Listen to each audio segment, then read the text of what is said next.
I still remember the night I saw him lying on the cold cement floor of the abandoned shop, his thin body covered in rags that smelled like smoke and rotten food. His bones stuck out of his skin as though they were trying to escape. His lips were cracked, and his eyes carried a kind of sadness I had never seen before. The sight unsettled me so much that I could not sleep for days. That boy, the one everyone in the village called Rag Boy, is the same man people now know as a billionaire. If I did not live to see it with my own eyes, I would never have believed such a thing was possible. This is not one of those stories people cook up to inspire the youth. No. This is a true story, a real-life folktale I witnessed with my own eyes.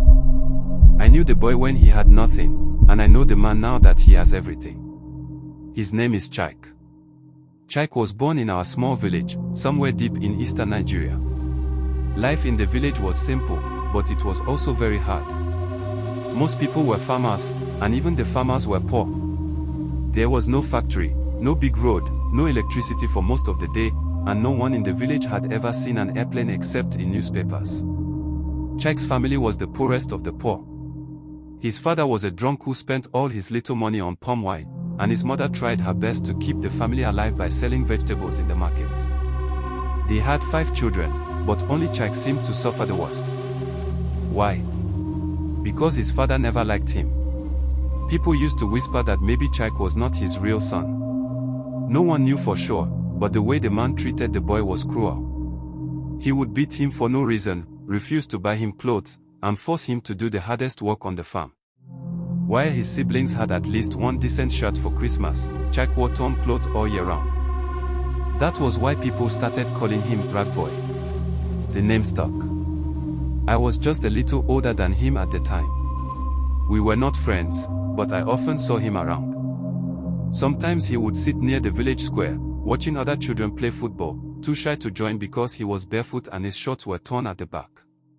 Sometimes he would beg for food from strangers, and sometimes he would just sit alone under a mango tree, staring into the sky as if he was talking to God. It broke my heart, but I never imagined that boy would one day rise so high. Chaik was poor, yes. But from the beginning, he had something that no other child around us had. He had fire in his eyes. When he was about 10, I saw him collecting empty plastic bottles from the ground and selling them in the next village. Nobody had taught him that bottles could be sold, but somehow, he figured it out. With the little money he made, he bought himself a pen and an exercise book because his father refused to pay for school. I remember one evening when he came to my father's compound. He asked me if I could help him read some words in his book. His eyes were shining as he held that dirty, torn exercise book like it was gold. That day I realized he was different.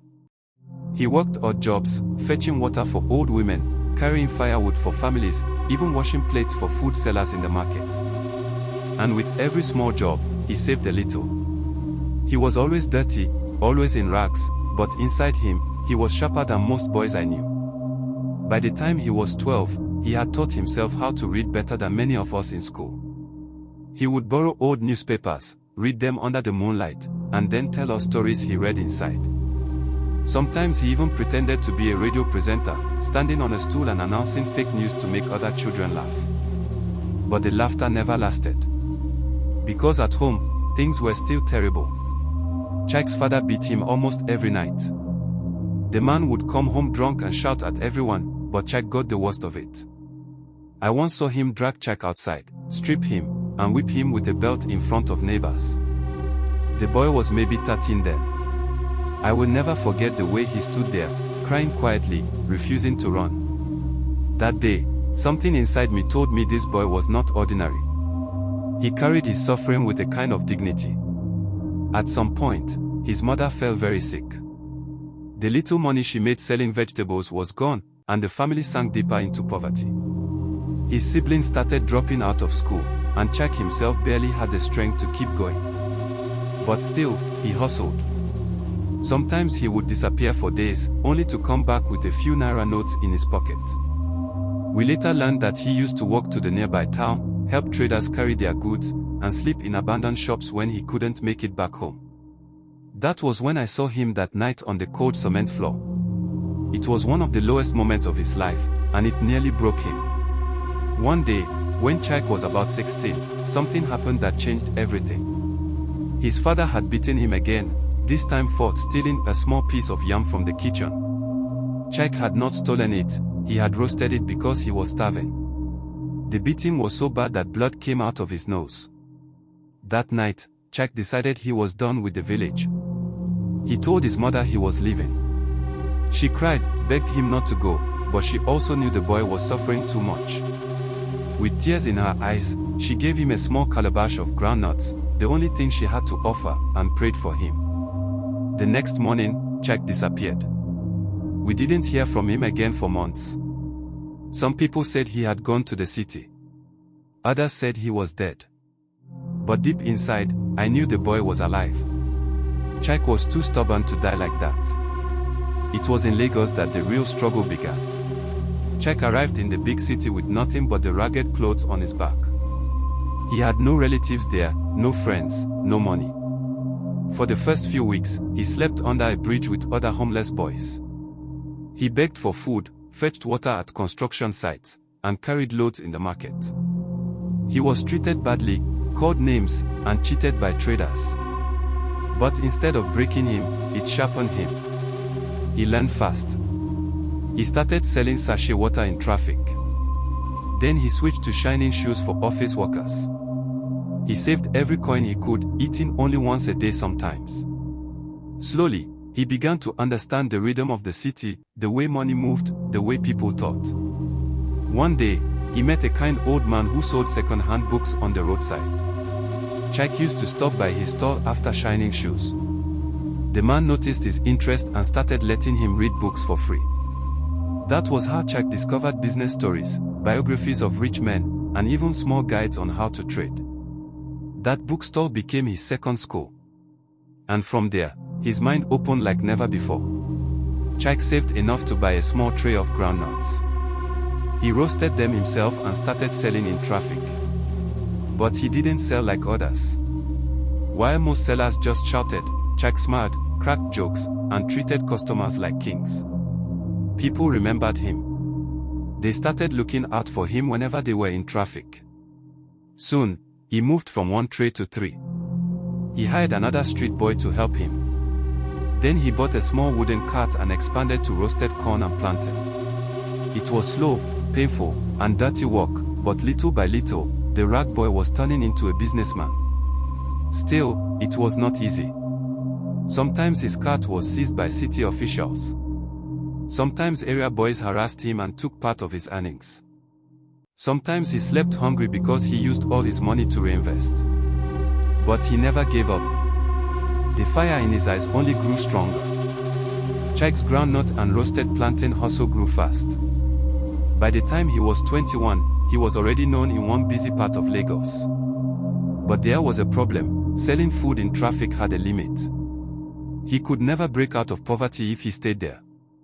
One day, while serving roasted plantain to an office worker, he overheard 2 men talking about importation. They were laughing, saying how they brought in cheap electronics from Dubai and sold them for triple the price in Lagos. Something lit up in Jack's mind that day. He went back to the old bookstore man and begged for books about trade.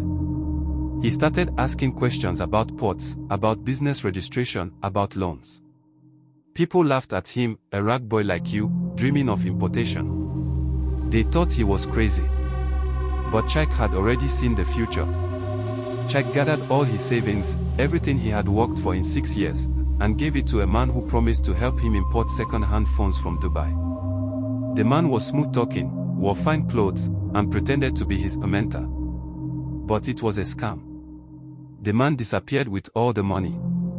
I still remember when I saw Jack that time. He was broken.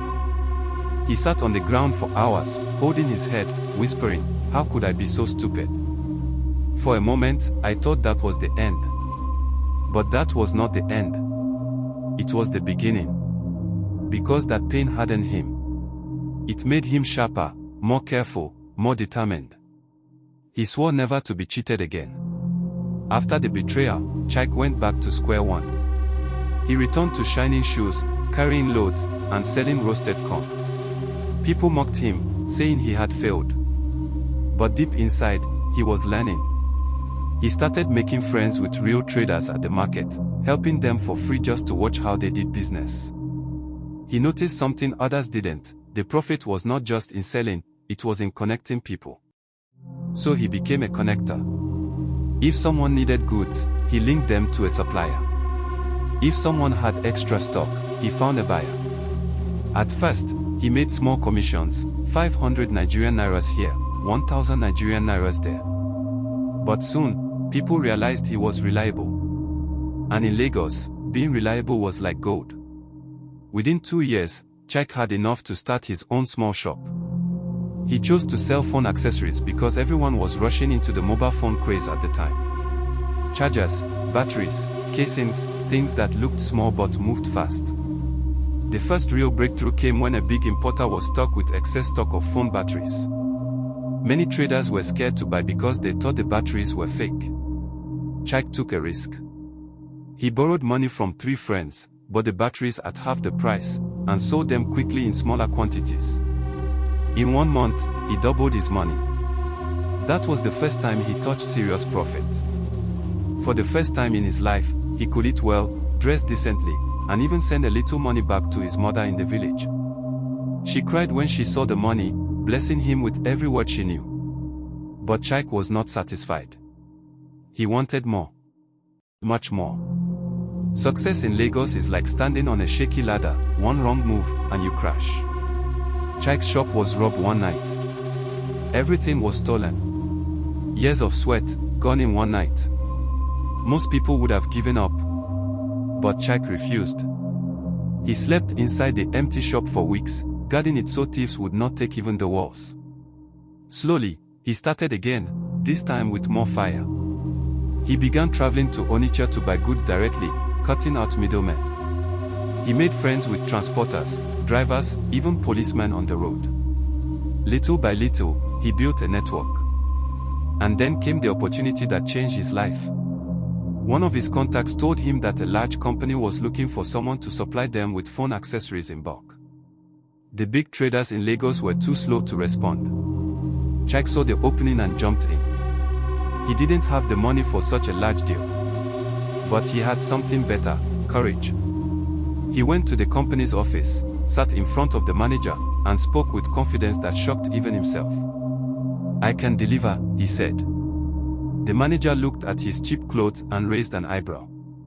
But something in Chike's eyes convinced him. He gave him a chance, a small order first. Chike worked day and night, borrowed from everyone he knew, and delivered the goods on time. The company was impressed. They gave him another contract. Then another. Before long, Chike was no longer just a small trader. He had become a supplier. The money started flowing. He reinvested every kobo. While others were buying cars to show off, Chike bought more stock. He rented warehouses. He hired boys from the street, boys like him, and trained them. He created a small empire in Lagos. But he didn't stop at phone accessories. He expanded into electronics, then into construction materials, then even into real estate. He had learned the golden rule of business: never put all your eggs in one basket. Within 10 years, Chike's name was everywhere in the city. I wish I could tell you he remained humble. The truth is, success changed him in some ways. He started wearing suits that cost more than an entire village family's yearly income. He built a mansion in Lekki, filled with chandeliers and imported furniture. He drove cars that made traffic melt. He attended parties where champagne flowed like water. But he never forgot the rags. He set up a foundation for street children. He built a school in his village. He even surprised his mother with a brand new house, painted bright white, with a big gate and a borehole. She wept the day she moved in. His father, the same man who once beat him for stealing yam. That man grew old, weak, and poor. Chike still sent him money every month. People asked him why. He only smiled and said, "If I don't forgive, I won't grow." When I sit back and think about it, I realize why Chike's story feels like a folktale. Because it carries lessons that are bigger than just one man. Never let your beginnings define your ending. Pain can break you or build you. The choice is yours. Money follows value. If you focus on serving people, wealth will find you.